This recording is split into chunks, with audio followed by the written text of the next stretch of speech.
All right, man, we are back for another episode. And actually, Ian, we're going to be talking about a concept that, man, I think scares a lot of people.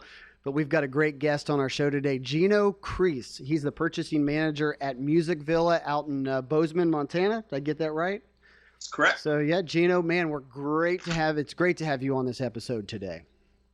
Thank you. Yeah, it's going to be fun. Yeah, absolutely, absolutely. So, hey, and obviously, we're going to talk about a fun concept that everybody loves to hate, but hey, obviously, we got a great connection. Obviously, Jason here at MIRC now, one of the owners. Obviously, you guys have a long history. You guys have been buddies for a long time, huh? Yeah, Jason and I got to work together. Actually, we only got to work together really once as far as working for the same company. But Okay. we're both bass players and jazz lovers and goofballs. And yeah, it was pretty symbiotic right away. Man, when two bass players get together, does the universe start to implode or something? Or I No, didn't. it's a good thing. You know, Okay. I used to actually run an educational bass event out of Music Villa we did it for about 15 years. And we would fly in like a couple famous people and we get a Okay. couple regional folks and we do a whole week of clinics. And it was always a lot of fun to have, four or five bass players on stage at the same time. Yeah, and obviously, speaking of much respect to Rocco's passing away Yeah. recently. So, yeah. Thanks for mentioning that. That's like, yeah, it's crushing for a lot of us. I actually got to hang out with Rocco for about half an hour, 45 minutes one time, just the two of us. And at the time, I was in a funk band that did about 30% Tower Power covers. Okay. All right. So, yeah, it's sad, but that's where we're all going eventually. Yeah. So, No. Absolutely. And peace now. yeah, absolutely. Absolutely. And from what I understand, even from Jason, he had kind of an unorthodox playing style. So did you garner a lot from him? Did you pick up a lot from his playing style or?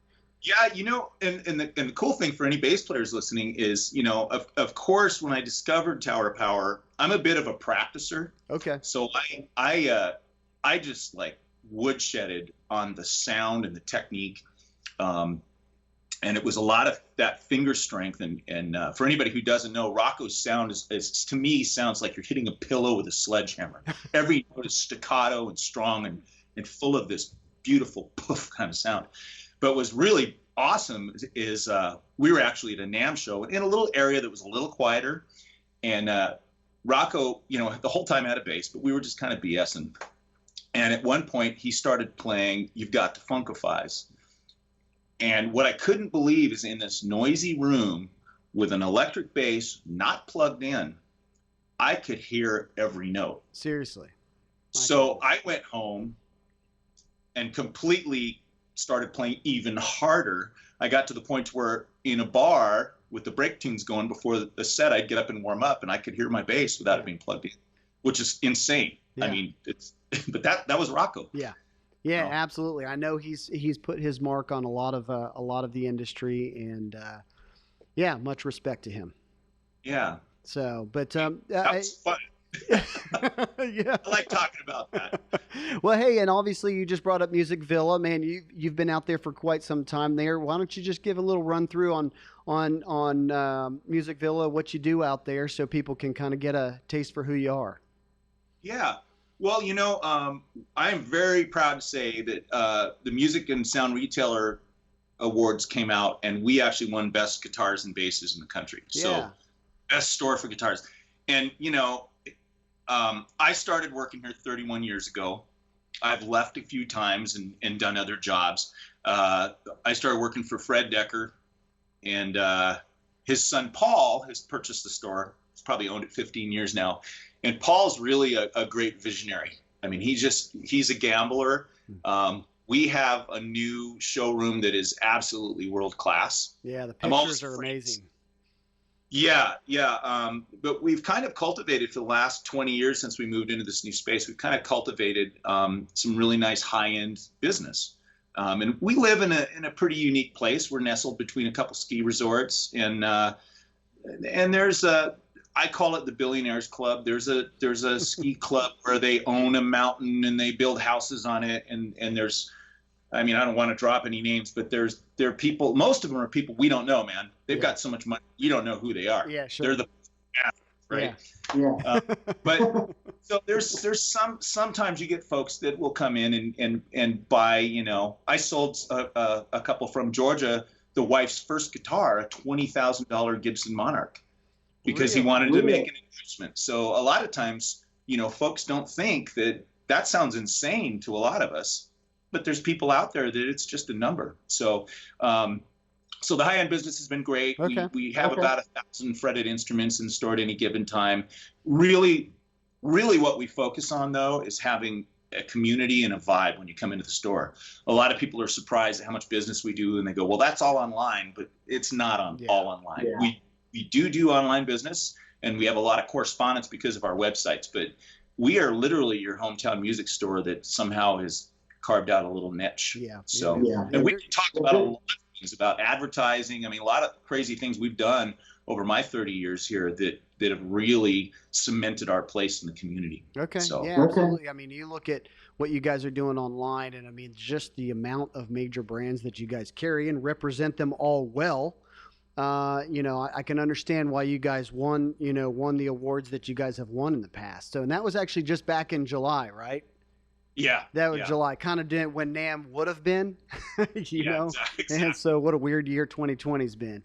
So, but obviously, what we're going to do is we're having a conversation today. We're going to talk about GMROI. So, you know, gross margin return on investment, which I know a lot of people love to run from this whole concept. I know some people love to say they understand it and don't. So we want this to be a kind of a fair time to educate people all across the board on a return on investment. So because it's a big deal, a lot of people are running their businesses and don't know what that concept is. And some of them are running their business and it's been a night and day difference for them. So Absolutely. let's jump on into this. And why don't you tell me what's GMROI, and we can kind of get started from that point. Yeah. Okay. Well, the acronym stands for gross margin return on investment. And a lot of folks who are playing with their money or invested in business understand, you know, a straight ROI. Mm-hmm. And we even do that in our lives, right? I mean, I just said I'm a practicer, mm-hmm. right? Return on investment. Yeah. I practice some things that, I mean, I'm into flamenco guitar now. I'm not ever sure I'm ever going to see that R in the ROI. Very hard, but it gives me peace and it's fun. Yeah, sure. You know? Recently I've been thinking, well, gosh, maybe I should just start a little rock band, because I'd get a lot of R out of that. I'm a drummer and a bass player. I could go play in a rock band. Mm-hmm. That'd be fun. Yeah. As opposed to, you know, pounding my head against learning jazz and flamenco guitar and all this hard stuff. So you have to kind of balance out what you're doing in a business, what you're doing, what your return is, and why you're doing it. We do this because we love it, mainly in the instrument world. And I understand with your guys' business, I mean, I got to give a huge shout out to a lot of the folks who run pawn shops. It dawned on me, you know, I was a rep one time and I had an agenda to go out and shut all the pawn shops down for the sake of the brand. And it dawned on me when I got out there and looked around, some of the pawn shops were damn good music stores. Yeah. Yeah. Oh, absolutely. We work with quite a few of them. Exactly. I mean, so I thought that was really cool. And I also understood, I had a young man who I just thought was so smart. He was running several pawn shops and he wasn't afraid to buy a $3,000 guitar, because he said, well, there's a $15,000 watch right there. Mm-hmm. I mean, it's eye-opening. Mm-hmm. So anyway, so that's the gross margin return on investment. And what I love about GMROI, it's a simple formula. Here, I'm gonna do a little screen share here. Absolutely. And I'm gonna leave it on there for a minute so you don't have to see my ugly face. I just did this really fast. It's not really that fancy a graphic, but I want to use it. When I was a young guy, I was really into electronics in high school, and we learned something called Ohm's law. And anybody who knows a little bit about electronics knows that's how you figure out the resistance in the circuit. And what I really loved about Ohm's law was our teacher put up. Do you have the graphic working? I sure do. Yeah, I can see it right now. Awesome. So the teacher put this same graphic, except for it had the pieces on it for Ohm's law. This is the pieces for GMROI.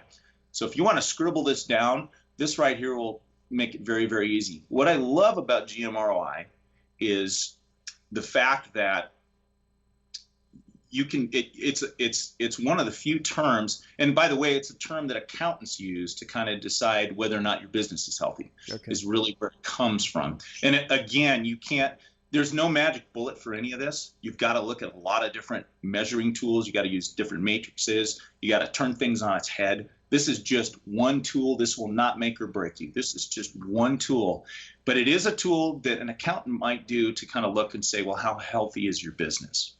Okay. So let's talk about this real quick. So GMROI is made up of 2 factors, but those factors are a little complicated. The first one is average inventory. All right. What does average inventory mean? Well, that's an average. That means you have to take inventory quite frequently. Much easier to do these days with everybody having a point of sale computer system. So when you look at average inventory, that's a factor of inventory and time.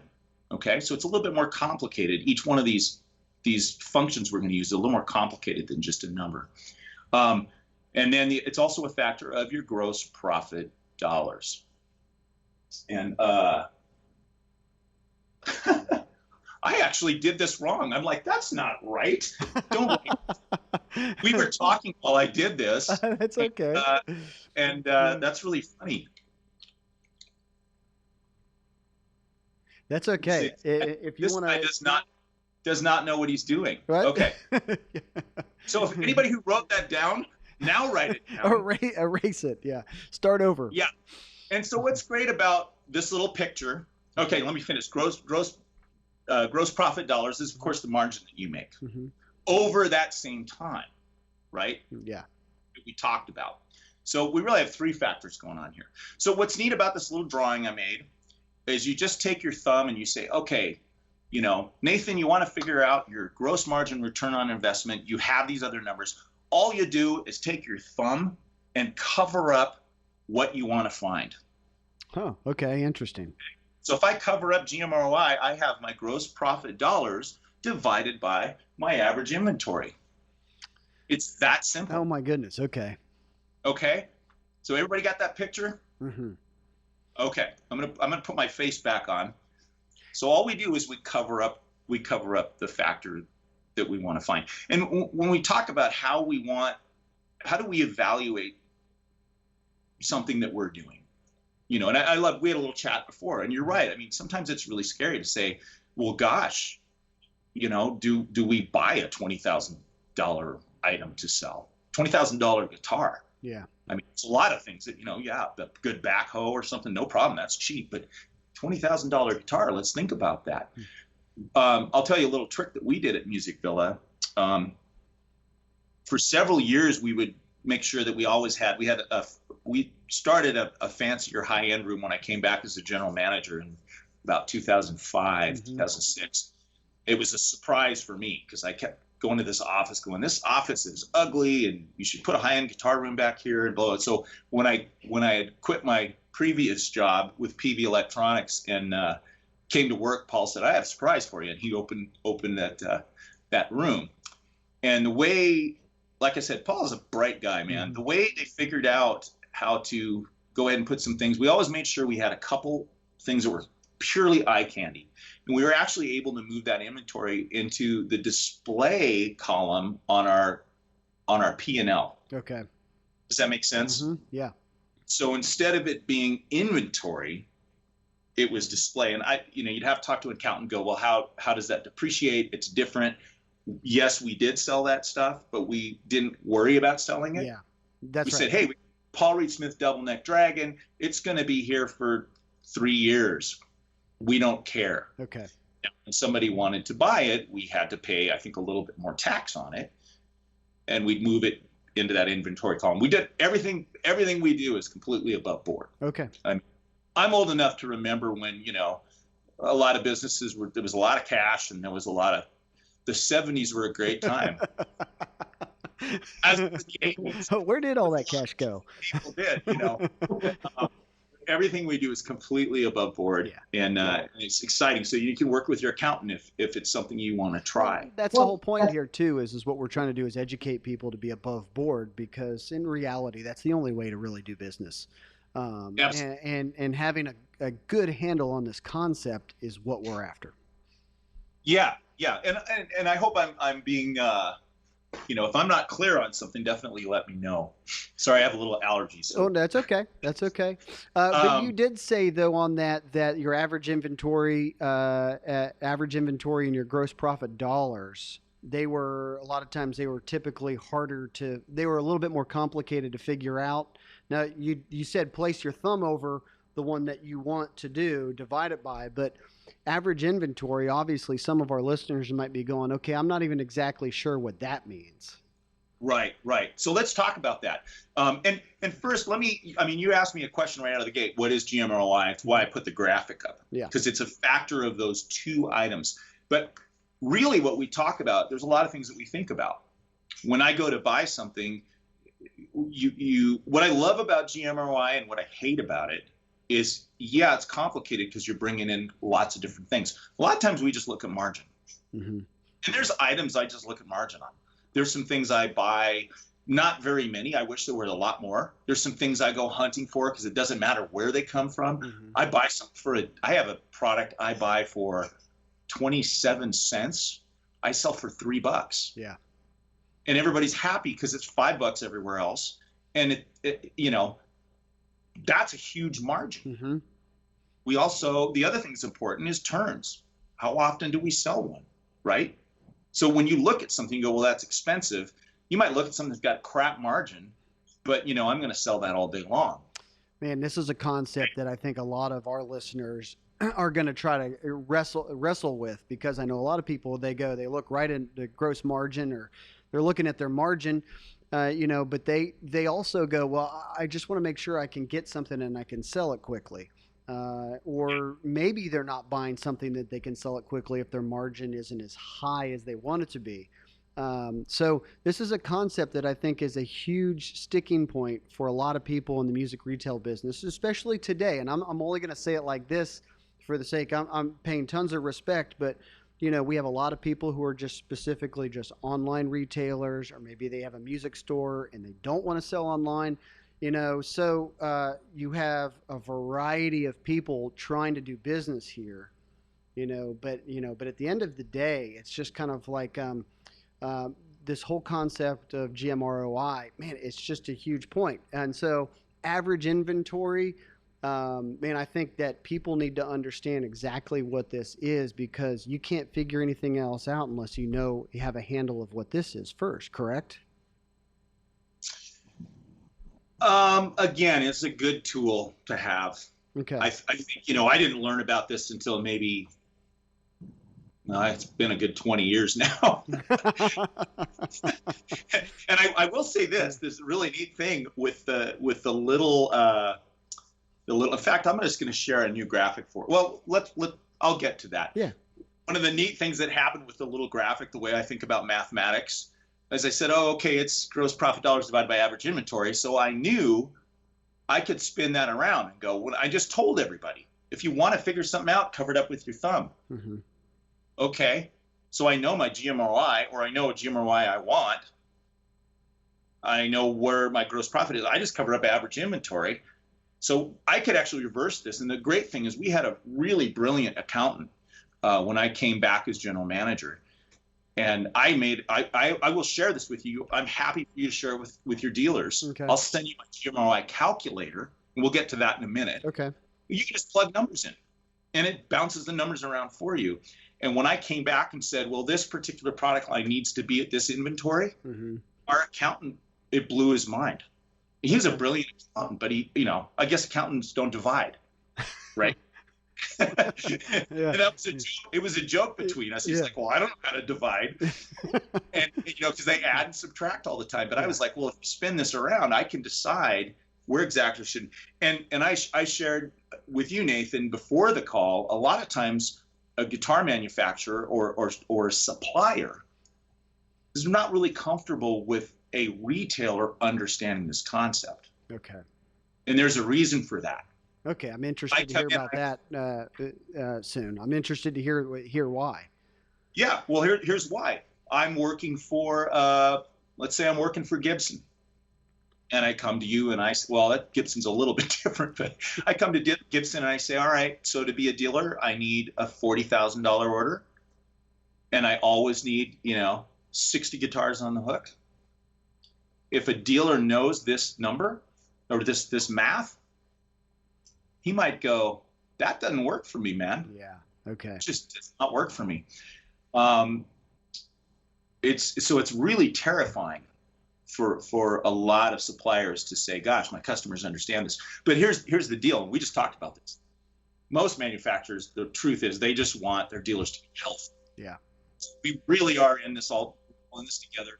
And shout out to you guys. We talked beforehand, but I really love what you guys do. I mean, the whole fact that, I'm a bit of a hippie. You guys are recycling. Yes, absolutely. And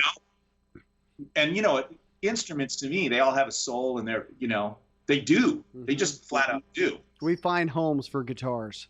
Oh, it's great. And you help stores that couldn't buy a line or couldn't get a brand be able to put stuff on the wall. I've seen lots of music stores start out with the help that you guys offer. So, shout out to what you're doing. I've always thought it was wonderful. As soon as I learned about it, I was like, that is just a really cool business. Cool. Thank you. Yeah, I love what you guys do. And that was enough to derail what I was going to say. Let's see.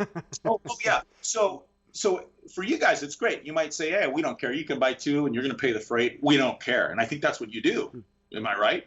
Maybe yes. You don't want to talk about that on the show. Yeah, I think it's like whatever you need, which is great. Now, I'm the kind of guy with the position where our store is. I always want to know, where's the freight number? And where is the extra discount number? Because we've managed to grow our business in a very, very perfectly. It's been really slow and it's been really healthy. Mm-hmm. So we're at a point now to where there was a company we've just recently started doing business with, and the salesman came to me and says, I really would like to have these. And he wrote down 6 instruments. I'm going to be a little cryptic because I don't want to say who it is. Sure, absolutely. And I went to the company and I said, can we have these 6 instruments? They're like, no, we only have 3 of them, but we'll send them to you. So we got 3. They sold like that, which, by the way, let's talk about average inventory for a minute. My point of sale system, I run an inventory at some point every month. And I've been doing this now for 8 years. It really only looks back the last 12 months. Okay. Yeah. Okay. But I have a lot of data now. And a lot of your point of sale systems, if you're using a system, you're like, well, I haven't been doing that. Look at the way it's done. Maybe call the company, talk to a tech, because I just realized I had not run one before we did this. I didn't even run one in September. And I was like, oh, crap. And I went to run one for October, and the system said it must be within 30 days of the last time. And I'm like, well, how do you do that? Duh, you change the date on the screen. So I literally could go back and do the whole year if I needed to. Yeah. Okay. So good news for everybody. If you're not running an average inventory, talk to your point of sale supplier and talk to a tech. You can probably get the information out of your system. Okay. All right. Very cool. I also use something from time to time. It's a great place to share that. I call Spot GMROI. And I've done this a lot of times when I was a rep. I was like, all right, we don't have your average inventory, but we have your inventory. Mm-hmm. So just use the inventory. It's not as accurate, but Spot GMROI. And and of course, what have you made? You have to guess at that too. Mm-hmm. But it can be helpful. Okay. Does that make sense? Yeah. No. It absolutely does. Practicing with, it's a simple division. It's formula. It's really easy. So anyway, I'm getting excited and bouncing all over. What I found as a rep is I would come in and if my job was to just, sorry, you need 12 hooks, I would watch that GMROI. I would talk about these things that are simpler concepts. How fast do they sell, right? They sell pretty fast. How much margin is there? Oh, the margin's okay, Yeah. And at some point you have to surrender the other factors that we look at.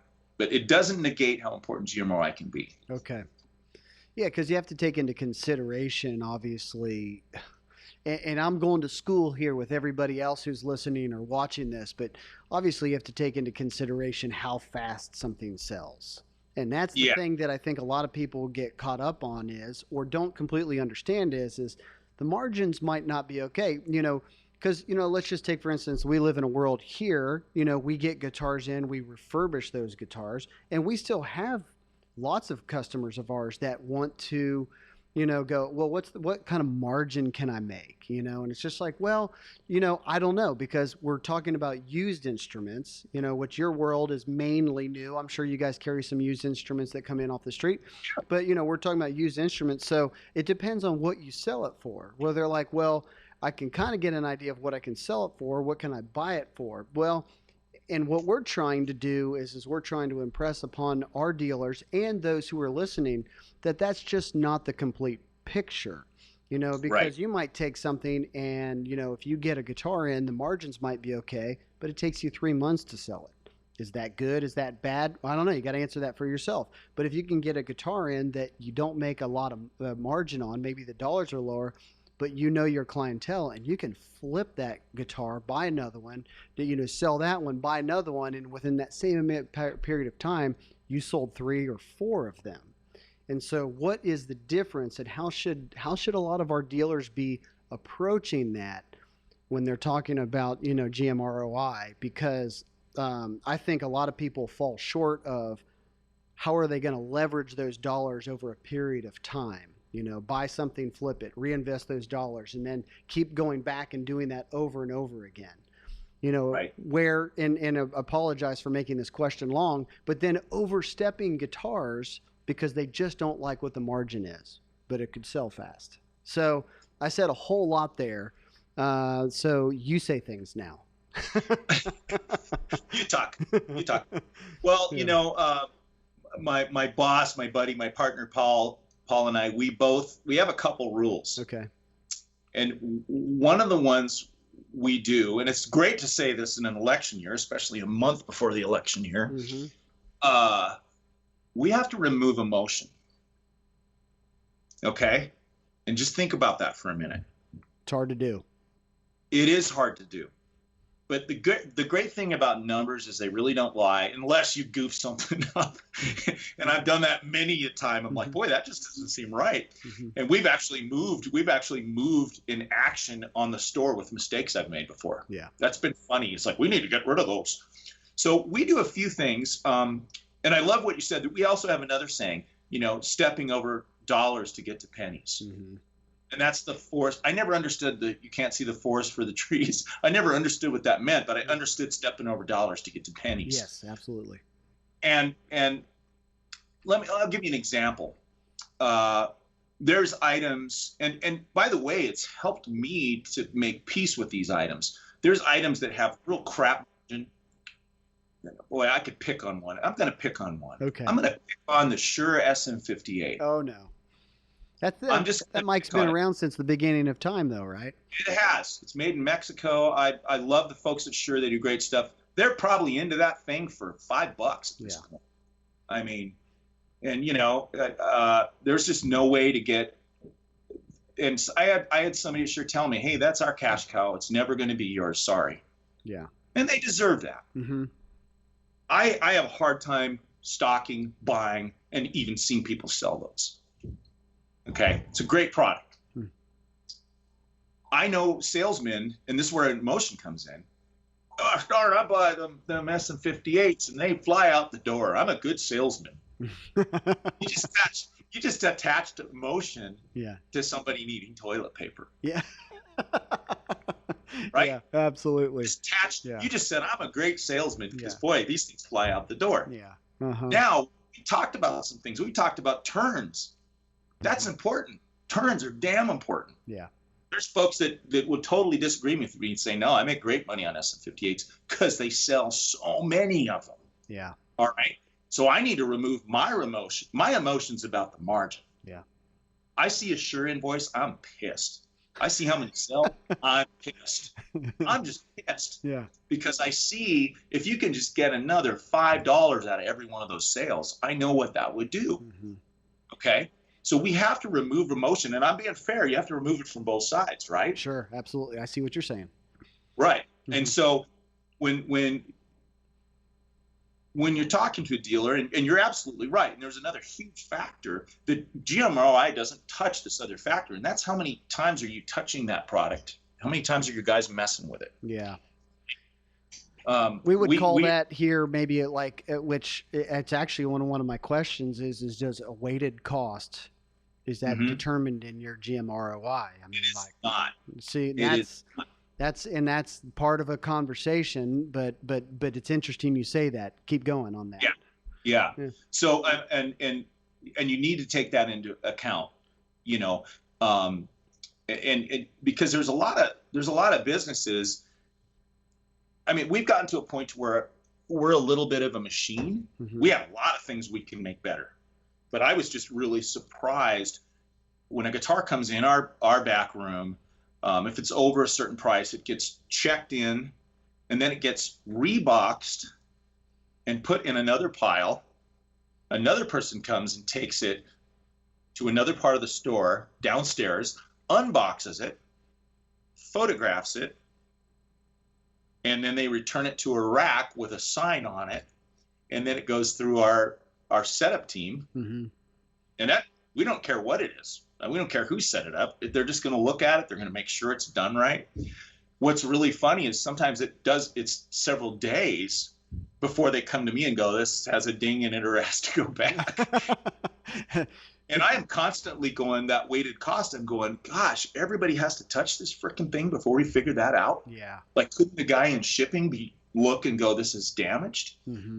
So there's always ways to tweak your business. So, you know, you're right. And that's why I said there's no magic bullet. GMROI is just something to look at. And I've had arguments with people that says, well, you can't run a business on GMROI.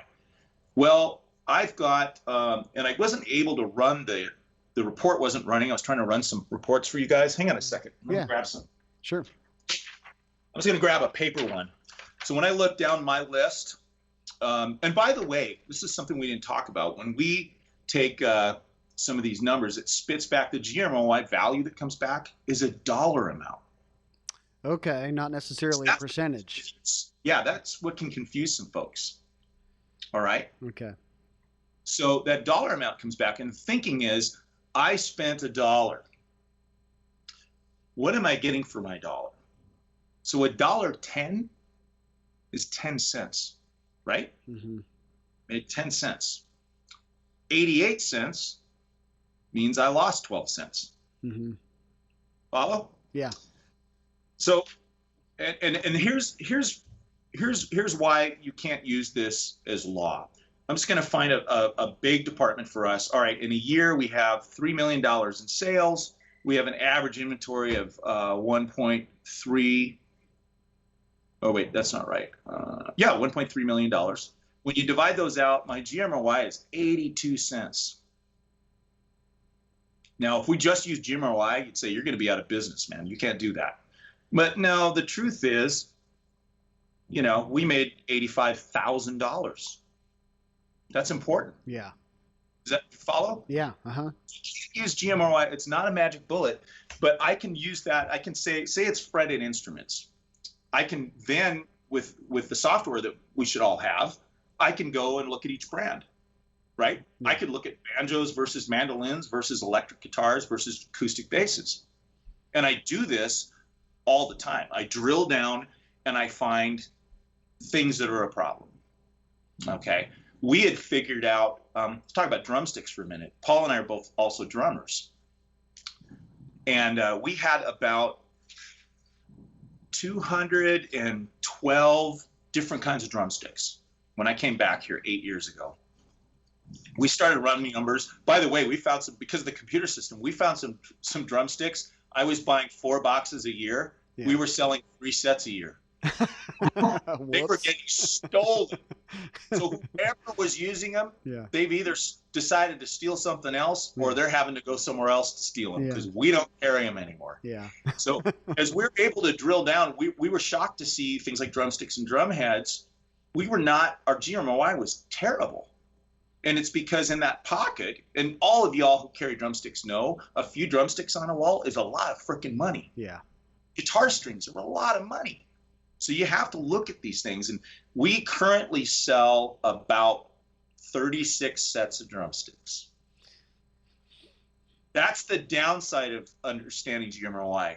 But you know what? The department's healthy. Yeah. Have we lost a few customers? Probably. Well, and drums is a touchy issue for us because we've constantly cut that department down. That's not doing well for us. But what we did find is, okay, now at least we're carrying things that sell. Our selection is proper. Because what happened is I'd have an emotional attachment to the Neil Peart stick. Yeah. Oh, yeah. I don't care. Sell. You got to have the Neil Peart stick. Yeah. By the way, they sell. But if we had to take those out, I'd be going, oh, dude, that's just not right. Yeah. There's that emotion again. That emotion. Well, and you know what? You can deny it all you want, but if you care about your business, you could look around and see the things, if you're paying attention, where you have emotion attached to it. And we get, Paul and I will get in these little fights sometimes, you know. I can imagine. I gotta have an FT4. You know? Yeah. I think it was the Tommy Lee stick we had to let go, the one that had the red tip on it. And neither one of us wanted to get rid of that. It was like, dude, it's Tommy Lee stick. It doesn't sell. Yeah. It's out of here. Yeah. It's not a museum. So anyway, so when I look at, I'm really digressing, I'm sorry. So when I look down my GMROI for my departments, I'm just going to read these to you. $1.10, 91 cents, $1.20, $3.35, and you might go, I want to know what are you making $2.35 on? That's our cables. And our margin on cables is not as high as a lot of people's. We're a strange store. We don't necessarily, we might change that. We don't have high margin on cables. We have really good cables, and we have a reason we sell them. But cables are very profitable. So as I move down this list, you know, accessories are super high. Books are pretty good because we've slimmed them down. And let me ask a question while you're talking about this. Now, this is you based it off of $1. You know, was it 91 cents or $1.12?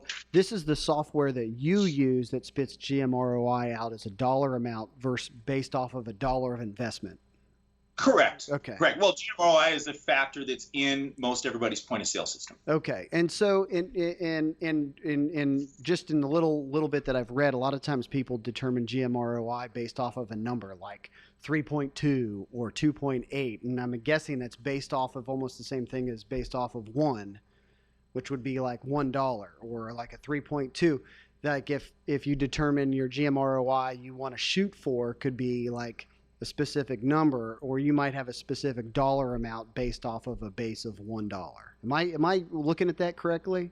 I think so. I think the way you said that, I think you're right. Okay. Yeah. And by the way, there's some benchmarks. If you've gone to any of the NAMM show, you know, Alan Friedman happens to be our accountant now too, but Alan's done a lot of he's a music industry accountant. It's pretty known. He has a rule. If you can sell in 30 days, buy it. If you can sell it in 90 days, probably buy it. Okay. If you can't sell it in 90 days, you got to think about it. Don't buy it. Yeah, don't He's not saying don't buy it because, you know, you're not going to sell a guitar in 90 days all the time. Yeah, sure. You know, you have to hang 6 up to sell 1. That's the rule. Yeah. Well, so let's move to something practical here. Whoops. All right. Yeah. So I will send this to you when we're done. Okay. Nathan, you can share it with anybody. All right. All this is a little calculator that I built. And oh, and by the way, so Alan's rule is, you know, 30 days, 90 days. The GMROI rule is $1.50. All right. Is that shared? Yes, I can see it. Absolutely. And you can see my mouse. Yes, I sure can. I'm just going to use this because this is great. All right. So I'm going to put something in here. Let's say we're going to start with the rule. Can we get to $1.50? Actually, let's look at something. I'm just going to grab a calculator here, or I'm going to grab some data. So the way I built this, the red markers are what's calculated. The blue numbers are things that you can actually change. All right. So what gross margin return on investment? We would like to have $1.50. So let's put that in there. So here's my sales for a sample period of time. Okay. And I'm going to grab something off it's an old sheet here, but 75568. All right, I have about 200 grand in sales in this department. And here's my cost. 145, 158, 17. Okay. And here's the important number, the average inventory. And this comes out of my system, 49,382.63. All right, so a couple things happen here. By the way, there's a little red thing that tells me my turns. My turns are at 2.9, which is pretty damn good. Yeah. This is, yeah. Yeah, and my bad here. This should actually be, that's funny. I've never noticed that. My GMROI is $1.11. Okay. It's a far cry from $1.50. Yeah. So look at the rest of the spreadsheet here. I don't know if you can read that. The next one says this is the highest. This is the one that my accountant thought I was just a brainiac for figuring out. This tells me what my average inventory should be. Okay. I have 50 grand. It's saying it should be at 36. Okay. Well, wow. If I want to get to $1.50. All right. And this is the difference. That means I need to dump $13,000 worth of inventory. Now, let me tell you something that I love my partner. Paul is awesome. Mm-hmm. If I show Paul this on something we're concerned about, you'll never believe what he does. These things about margin, what I paid for something, I'll tell you, Nathan, those conversations go out the freaking window. Paul dumps $13,000 worth of stuff. Overnight, huh? He doesn't care. Yeah. He goes, I want the money back. I want to invest it in this other department.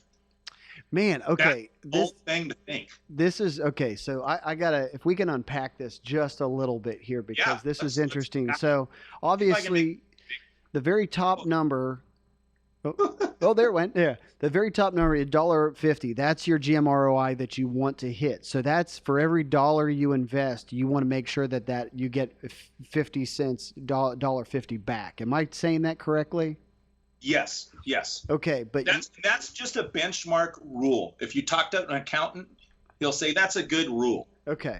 That's all that is. And is that over a period of time?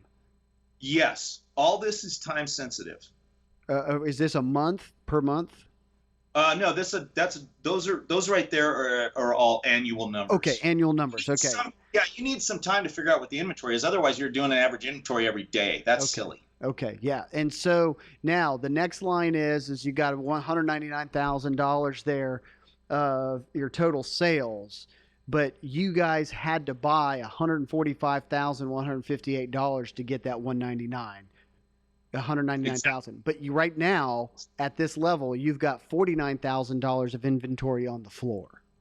Yes, sir. Okay, that's what it is. Well, no, $49,000. That's the average. That's over a year of doing it every month. Yeah. Yes. Oh, your average inventory. So you averaged $49,000. Yes. A month.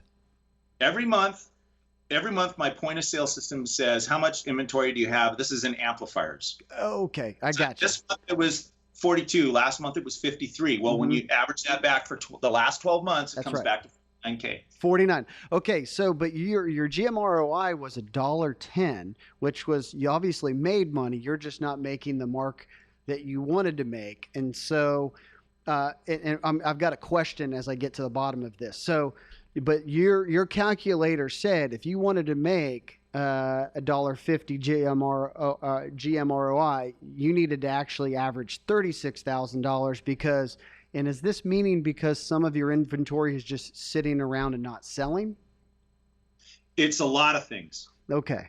Yes, some of your inventory is sitting around and not selling. Some of your inventory might just be something that has to be there. Okay. It's people going, hey, dude, do you have the such and such? Yeah. Can I play it? Yeah. Are you going to buy it? No. Well, I love the voice. But I'm going to buy this cheaper one. Sorry. Yeah. That's part of the game. Yeah. So, but yeah, it could be a bad investment. It could be, you're running a sale, big sale or something, and some stuff was marked down. At the end of the day, though, it's just how much crap you have in the store and why. Okay. That's when you start. That's what I'm saying. This is a great thing to do. So let's do this really quick. Let's say, all right. Did you want to keep asking your questions? Well, because you were moving nicely. Yeah, and then my last question on that is do you make, if you're running your business purely off of GMROI, obviously you can look at that and go, well, man, we made almost $65,000 this past year just on amplifiers. Right. Could you go, okay, we can live with that. That's 65 grand, or are you going, yeah, man, we by the time we paid for, our weighted cost on everything, man, we didn't really make anything. That's why we need to stick to GMROI. Because it's Yeah. the argument over dollars versus margin. Well, like I just said, one of our biggest departments is at 82 cents today. If we stopped doing that, we'd be closed. Yeah. So no, you can't make big sweeping decisions looking at one factor. Okay. But it's damn. And this is what's fun. Let's say that I go, okay, well, our favorite amp line, we sold I'm just making numbers up. Okay. We sold $80,000 worth of it, and let's say it's at let's say it's not a great margin, but how did I do this?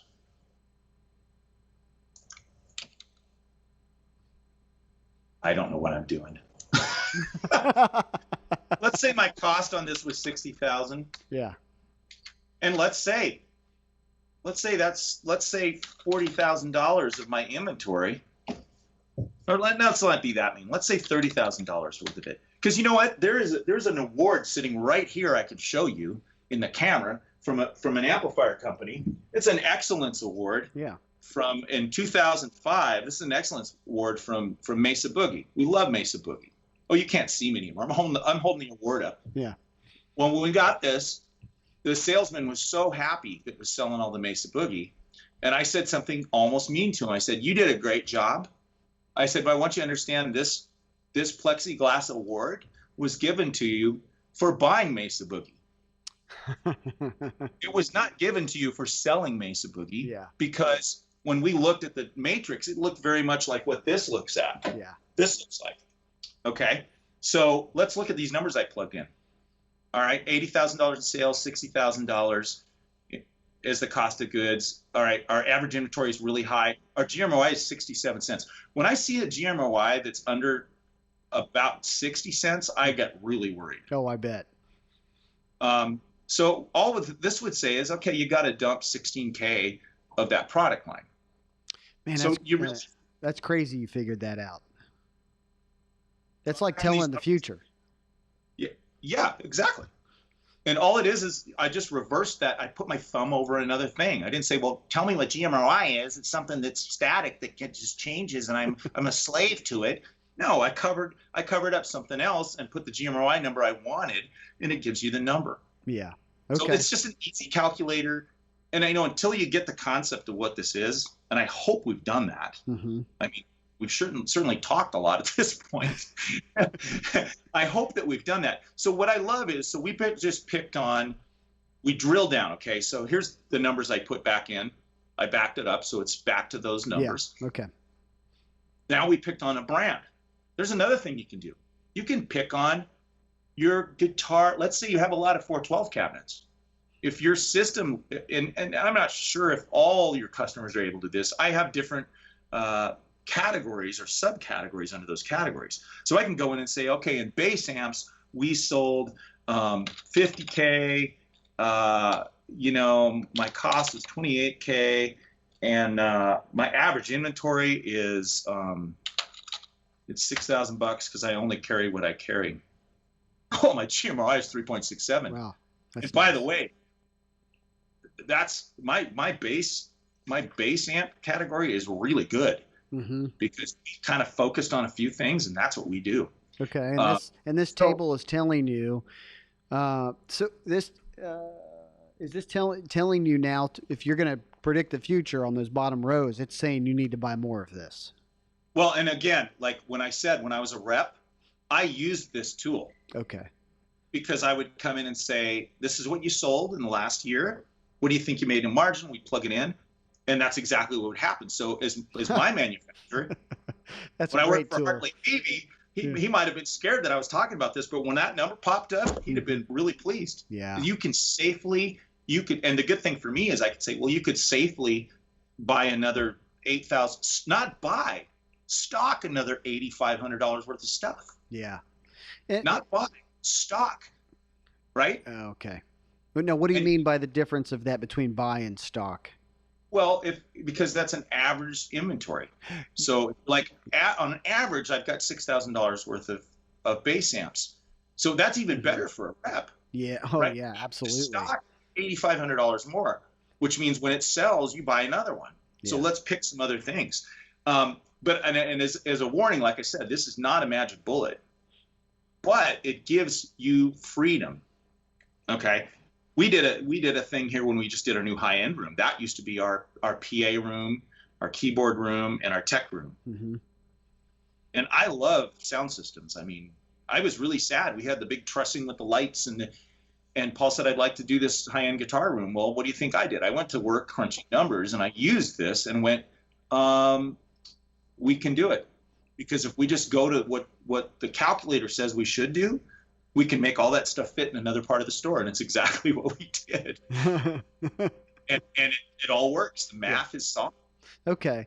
I'm telling you what, I'm looking at all of this and I'm listening to you talk and explain this, and it kind of creates some other questions in my mind on maybe even on philosophy a little bit towards selling that maybe some of our listeners would have. Like, okay, well, what happens if you use Geno's magic calculator? Let's pretend everybody out there has it and they're plugging in the numbers and they're going, man, $1.50 is our GMROI and we're at 97 cents. So now you can say, well, let's dump some inventory, or is the conversation going, well, now I need to have a conversation with my sales staff? Like, you see the difference. Like, do you train one way? Do you drop something one way? Like, what is the natural progression for a business owner in the music industry to read that and react?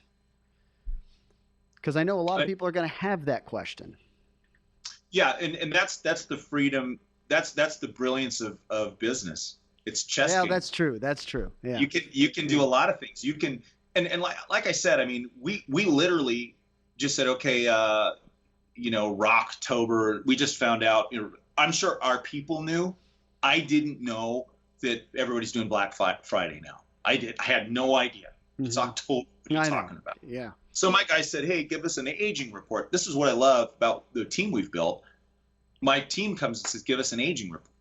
What's an aging report? Some people probably don't know what that is. It's a report that says I put a number, I put in 270 days. So any inventory over 270 days old appears on a sheet. That's their marching orders. I hand it to them. They can do whatever they can do whatever they want with that stuff. It's got to go.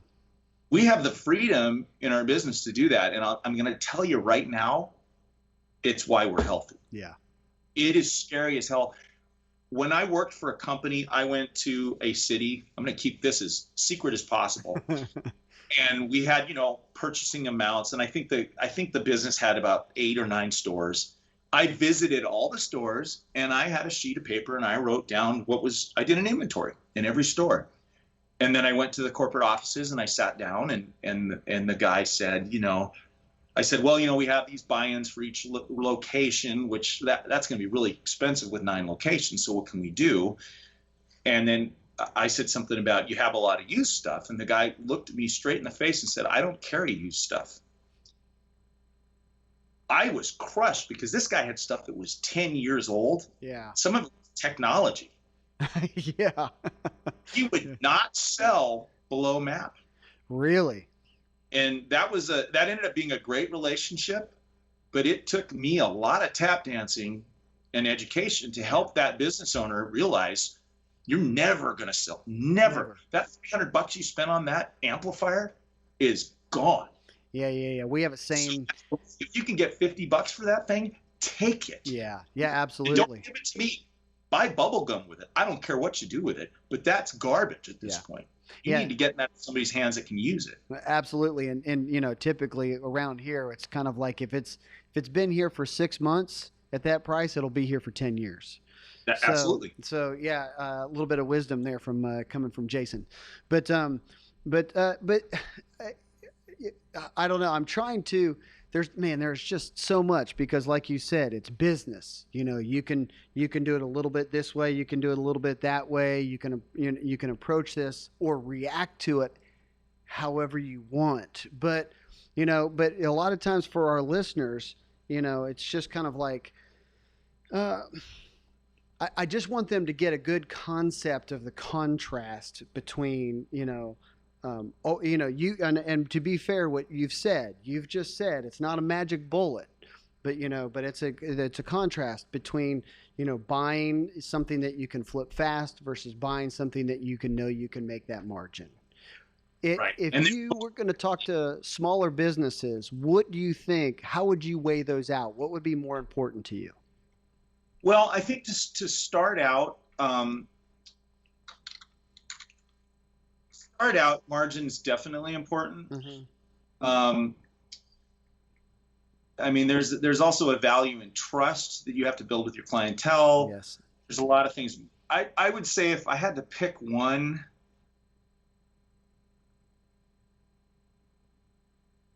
boy, that's a tough question. It is a tough question, and that's a lot of the conversations we find ourselves in as new business owners are wrestling through this concept. I would probably say margin is probably, I don't even want to say it's the most important, but maybe it's the first one to look at. Okay. Right. It's probably the first one to look at. Okay. Okay. Just because you go, okay, I can make $20. I'm going to spend $80. I can sell this for $100. Okay. That's good. Right. I mean, geez, if you told me that I could buy a stock and make 20% next week, wow, I'm in. Yeah.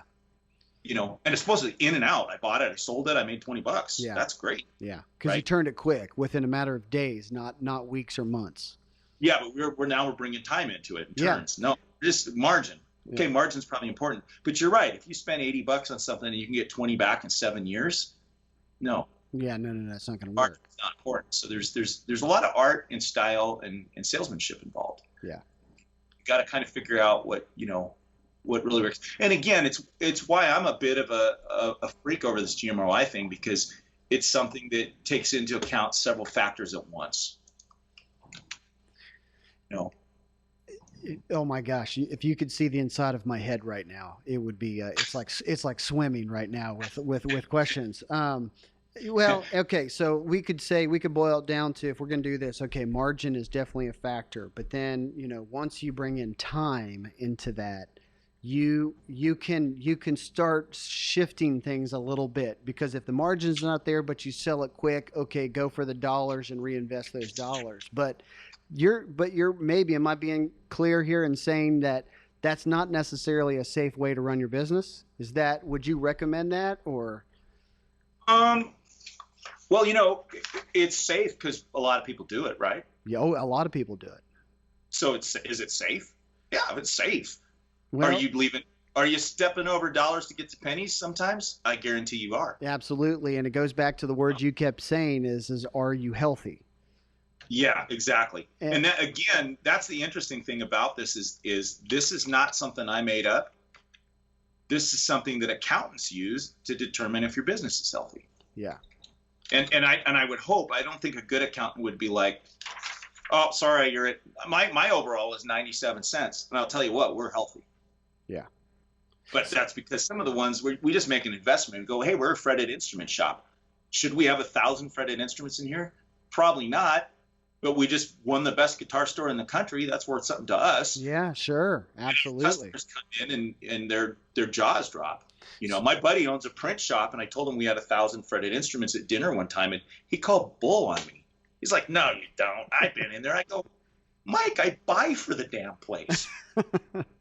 So I ran a report. Yeah. The next day I texted him. I said, we have 952 fretted instruments in the store. Yeah, he's like, yeah, you're wrong. See, you don't have 1,000. Yeah. He didn't say it. It's like, So if your GMROI then is 97 cents, and man, I get it. You guys are winning the awards and your shop looks amazing. And if somebody asked you the question, well, are you profitable? Your answer would be absolutely. And how would you explain that to them based off of the calculator you just showed us? Well, based off of the calculator, I just plugged some new numbers into this. So I figured we'd play with one more thing. Yeah, absolutely. I love it. So, and I'm sorry, but what I plugged in is positive. It goes back to the first thing you said. Well, heck, we looked at amplifiers. I made 60 grand. Are you profitable? Yeah, you're profitable. Yeah. Do you have a little too much inventory? Yeah, we have a little too much inventory. Yeah, okay. It's making sense. It's making sense to me. Yeah. And again, it's strictly a tool. And I can't stress enough how important this has been for me, because I drill down. I start with amplifiers. I look at the manufacturers, right? Mm-hmm. My system is nice. I ask for manufacturers and amps. It spits out a 10-page report. They're all there. Yeah. I can look at them. And it's broke down by department. I can say, oh, Fender bass amps do great. You know, this other line of bass amps, not so great. Right? Yes. So you look at brands, you look at departments. Okay. Inside it. So I added the put your thumb over it graphic, which will make no sense to anybody who doesn't watch this show with us. Yeah. But I'll send this to you when we get off the phone. Perfect. And you're welcome to share it to anybody. I don't care who you share it with. Okay. In fact, I probably should. I think I have sample data in here, which I never ever. I put these other things in here, and I never ever used them. The calculator was just that good. Uh-huh. The calculator was fun if you understand how to use it. You know. Yeah, it tells the future. Yeah, well, it's fun because it gives you a goal, and we've done this. You know, there's a couple guitar lines that are very, very popular, and they're always on my. I've done a great job. I have a little bit of a dirty mouth. I don't think I've said anything. I was going to say they're on a list. they're on my list. They're on a kind of a list. Yeah. I'm always watching. You know, because they like every 6 or 7 days, it's like, oh, we have this new thing. It's like, great. You know, I'm in an office. I could care less what's down there hung up on the wall. But every couple of days, they're showing me stuff. And sales guys, we want this, we want this. Pretty soon the inventory gets out of hand. Yeah. And I'm like, you know, we need to do something about this. We can't just buy something because they made it. Yeah. Yeah. We have to have a plan. And the GMROI calculator and that whole philosophy has helped me to kind of rein that stuff in. It's been really helpful. Yeah. Absolutely. Man, I'm telling you what, that calculator, are you going to share that calculator with me, or is that something you're like, okay. No, because I would love to use that, because I can imagine, is that something that maybe we could share with people or for examples? Absolutely. Okay. Send it to anybody you want. Yeah. Okay. Well, and I think it's a tool. I can think of a few people in mind right now that could absolutely use that. Now, maybe they'd come back to me and say, well, I'm using something kind of like that. But, man, I'm telling you what, it boils it down to, it gives you the exact information that you need to know. But and again, it's a constant, it's a battle. And I'm telling you, this is where my brain sits. You know, when I'm talking to our customers and our clients is the difference between that return on investment and the dollars that you can make. You know, because like, you know, you were saying you want a GMROI of $1.50, but it was $1.11, but you guys were making $65,000 over the year. You're right. That's real money. That's real money. And so, you know, it's just kind of like, it's the idea of just sitting down and having educated conversations on the philosophy of that, because I'm sitting there going, well, my goodness, I'd take $65,000. So I'd keep buying that. But your calculator said, now you need to kind of scale back on what you were buying. You know, so I guess you could kind of, you know, like you said, Paul would go cut it, throw it out the window. We're done with it. You know, where you might go, well, hold on a second. We've got some dollars flowing in that we could possibly use. And so maybe you would find some middle ground there. Is that a possibility? Yeah. And I mean, as a real world example, let's use amplifiers. It's a great example. Yeah. Let's say we look at all that and say I have a Mesa Boogie problem. And I love Mesa Boogie. I don't mean to diss, not saying that. So we say, all right, well, we look at, we're stocking $30,000 in Mesa Boogie, and we really look and you go, oh gosh, you got to have that and that. Those are so cool. They never sell. Mm-hmm. So dumping them is not going to help. Yeah. They never sell, but you got to have them. Yeah. All right, fine. They're here. Then you look a little deeper and you go, okay, in these 212 combos, you know what? We don't sell that one ever. And we get rid of that. Say it's $1,200. Then you look and you go, gosh, my $180 bass amps, we run out of constantly. How many turns are you missing? Ooh, okay. Gosh, let me look at this. Boy, I think I'm missing turns on this and this and this $130 guitar amp. So, you know, all of a sudden you come back and go, I don't care if you have to have both those stacks of Mesa Boogie. I'm marking this one at half price, and I'm turning around. I'm spending $6,000 more on these lower dollar items. That's right. What happens over a year? This is not a quick fix. This is chess. You got to figure it out, and you go, wow, all right. I have figured out now. Our go-to guitar amp. And by the way, let's go back to I got to quote Alan Friedman. His 30-day, 90-day rule. I stock for 90 days in my store. Okay. Some things we don't have much warehouse space. There's some things I can't stock for 90 days. I mean, I sell, our go-to guitar. I sell about one a day. Okay. I don't have room for 90. You don't guitars. have room for 90 of them. Yeah, absolutely. I don't care about the money. I got the money, but I don't have the room. Yeah. So another factor that you have to consider in all of this. Absolutely. So, but what I've done that, I mean, it's funny. Our go-to amplifier, they come in and when I first started doing it, especially with COVID, I mean, supply out there sucks. Yeah. Somebody has something. I bought 24 guitars from somebody that, nobody believed I bought them, but it's because they had them. Yeah. So I don't care what it says. We could sell those, unless they're crap. We'll send them back if they're crap. But, so you have to balance all that out. So a lot of times you take the emotion out, right? You got your guy who plays his, here's my award. Nice. I love it. Nothing to do with me. No, you're the best buyer out there.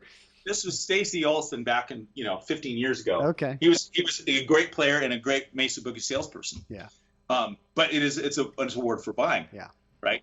And we did sell all this stuff. So that's great. But if you can move that money around, all of a sudden you take the emotion out, and all of a sudden those two half stacks, they're not as important to you. Yeah. Because you realize, gosh, while I was happy making sure I had this Mark IV half stack to play, 3 people walked out of here without a bass amp. Yeah. No, that's exactly right. And that's, trying to figure all of that out. But one of the things I want to close in with you is we've been talking, and a lot of what we've been talking about has been all about new stuff. How do you take everything that you're doing, and so now you're going to talk directly to our customers. You know exactly what we do. How can you take your calculator, or can you take your philosophy on this and apply it to used instruments? Well, the good news is it doesn't change at all. Okay. The only thing that changes is you're not going to have, and a lot of times with guitars, you don't have the specific SKU, right? You might have a Stratocaster, but it might be blue, it might be red, it might be sunburst. You could just say, I want to make sure I have X amount of strats. Okay. Right? So the philosophy could be more about like, okay, now you've got a bunch of used guitars, used instruments, but to get a GMROI, you might need to break them down by types of guitars or just brands of guitars. Right. Exactly. You could do brand, you could do price points. Okay. That's trickier. My system will not do price points. Okay. But my job is to sit in this office and do this stuff. So I've done a lot of price point comparisons. Okay. They take me hours to do. Okay. But it's worth it because it unveiled some crazy stuff. Yeah. Because we have price points that go way up there, and it's sell a $100,000 guitar, that wipes out all the cheap stuff. Yeah. It's like, where should we put our money? Buy another $100,000 guitar. That's exactly. No, because how many are you going to turn? Yeah, absolutely. So common sense has to play in, but for the most part, it doesn't change. I would think I would think if I was operating a pawn shop, guitars might be one line item. I may not break any of that up. Right? Okay. I might have to just go, is it worth it? Is it worth it for me to figure out price points and how different it is? I would assume somebody walks in and sells you a guitar, it's probably maybe a little less than you guys do. I don't know. Off the street's always going to be cheaper. In there. But you could probably use it to say, jewelry, cameras, guitars. It might even just be music, right? It might just be a line item of music, but the foundation of what GMROI is still valid. Yeah. The only difference is you can't keep going back to the trough for that same item if it's used. Yeah, that's right. You still have a pile of money you're playing with, you're buying, you're selling, Yeah. Okay. No, that makes complete sense. I just, what I want to do is I want people to become educated on this and not think that they go, oh, I just listened to Geno talk for a while. I can only do that for new stuff. No, I can do this we can use Yeah, this for the yeah, new, used, refurbished business, and, absolutely. and obviously want to be able to sink some time and effort into it, which, what resources have you leaned on to kind of educate yourself on this, and what kind of resources would you also potentially suggest to people that they could dive into this themselves? Well, specifically on GMROI, I'm embarrassed to say I have no idea who even first told me about it. I have no idea where, and the funny thing is, like I said, this electronics background and the simple formula, Yeah. it sounds scary and hard, but I hope that we started with something that people go, oh, okay, I understand it. Hmm. Cover up the one you're looking for with your thumb and I can figure it out. Yeah. That's all it is. It's I'm sure most of us made it through 8th grade. It's not beyond that. It's Yeah. pretty easy. Yeah. Yeah. But we get scared when you go average inventory. That's where everybody shuts down. I've been doing this since I came off the road, in '89, this industry. So I always read the Music and Sound Retailer and the other one that's here, the 4 or 5 magazines. I usually read those cover to cover for 20 years. Yeah. I'm busy now when I don't. Yeah. But I think those are great resources. Any business, Seth Godin is something I'm part of Love his Seth blog. Godin. Yeah, I read his blog, not as religiously as I once did. I think that I just had a really good one and I lost it. He always was a There's a lot of marketing reasons. guy. Yeah, Seth's a marketing guy. Yeah, I probably would be a business owner if I wasn't such a chicken. I'm a great guy to hire because I think like a business owner, Yeah. but I'm just a chicken. Yeah. It's like, oh, I don't know. I can't. Well, I only got $50. I don't know how to turn that into 5 million. But yeah, I think I've listened to a lot of my, I guess a lot of the reps that I knew when I was coming up. Some great people that are probably all retired now. Paul Somer is a good friend of mine. He worked for PV Electronics and then Korg. He's now retired. He lives in Seattle. A guy named John Brogan was our command KMC now Bruno rep. Okay. John taught me a lot of great things. Like great one to share is drumsticks used to come in plastic bags, and so you'd walk up to your bins and all it was is all this plastic, and he goes, take those out of the plastic so you can see how many are there. Yeah. There's like little things like that. He taught me how to set up a drum set so you could see the name of the drum set from every angle. Mm-hmm. Good friend of mine, you guys should actually have on the show, is John Annie. John's great rep. I would say he's the best salesman I've ever known. And he just retired from Casio. Okay. He's worked for PV, and he was the director of business management for AIM, the AIM group, for like 15 years. Brilliant salesperson, very soft-handed, man. He knows what he's doing. Okay. I've learned a ton from him. This technical, honestly, the technical part of it, I don't know. Okay. I don't know. I don't know who first told me about that. And if my brain didn't work the way it did, I would have never come up with just plugging that into the old Ohm's law thing. That's exactly right. And it surprised an accountant who really knows what he's doing. Yeah. He was like, how did you figure that out? It's like, it's a secret. Yeah. So, do you know Ernie Lansford? I've met Ernie a few times, but I wouldn't say that I know him.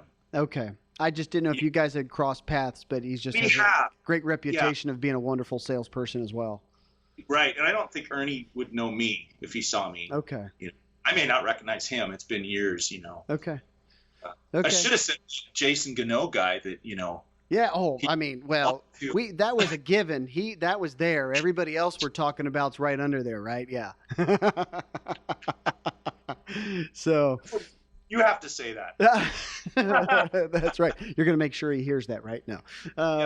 Yeah. So, but Geno, we can wrap this up now. And if you had just hey, here's a few sentences. I just want to make sure everybody knows about this. What would that be? I would say very simply, GMROI is just another relevant tool to use to look at your inventory and the health of your business. Okay. I would suggest, if you're not using a point of sale system, at least try to figure out how much money you're making in each department, and try to figure out how much money you have invested in each department. Because that's simply how we figured out, right? How much is invested on a daily basis. Yeah. Okay. Man, no, I think, man, there's a lot to digest in what was said today. In fact, I would encourage a lot of people to kind of just pick some points in this conversation and go back and, kind of listen to it over and over again. So I know this is going to spur on a lot of conversations on our end with people, and I'm actually excited to kind of get into, the calculator that you've created so that we can kind of maybe share that or use that as examples with some people. So yeah. And I'm not adverse if you're like, hey, we didn't watching this, or their feedback is that we weren't clear. Mm-hmm. It was still confusing. I'm fine with doing a part 2 if you want, where we could kind of say, well, let's just talk about because, if you think about how we learn math in school, they give you the formula, and then what do? Yeah. You go home, you do 50 problems. Yeah, that's right. We didn't do that. No. We didn't do that. Even when you learn math in the classroom, that you do problems. That's right. And that's actually what I was thinking too, is maybe there needs to be another episode of this where we can sit down and run examples. Maybe even real life examples where some of our customers said, hey, here's some real numbers. Great. Tell me if I'm healthy. And I think actually that would be a great episode. So if you're up for that, maybe we could do that. Yeah, sure. So and then this one will be a moot point. That's like, right. That one taught me something. No. Yeah. Very good. Geno, man, I appreciate it. I know this is it's a tough subject for a lot of people that don't understand it. I'm learning it myself, trying to wrap my head around it. So you said of a lot that I need to go back and think about and make sure that I get it. But man, I appreciate your time a ton. Absolutely. Yeah. And good talking to you. Good meeting you. And yeah. Keep up the fight. Yeah, absolutely. Yeah, let's stay connected as best as we can. So, because, like I said, I'd love to use you as a resource. Maybe we could just, bounce things back and forth a little bit. So sure thing. And I will send this to you. I'm realizing there's some numbers in here, but they're so old that it doesn't matter. It's just some data. Nobody's going to look at those other sheets anyway. So the calculator's right on the front of this. But I'll send this as soon as we get off the phone. That's perfect. Geno, thank you so much, man. I appreciate it a ton. Have a great day. Alrighty. You too, brother. Bye-bye. Okay. The Music Retail Show is brought to you by MIRC LLC, providing solutions for the musical instrument community by being a reliable source for diverse music products. If you need inventory for your music store, pawn shop, or e-commerce site, go to mircweb.com to find out more.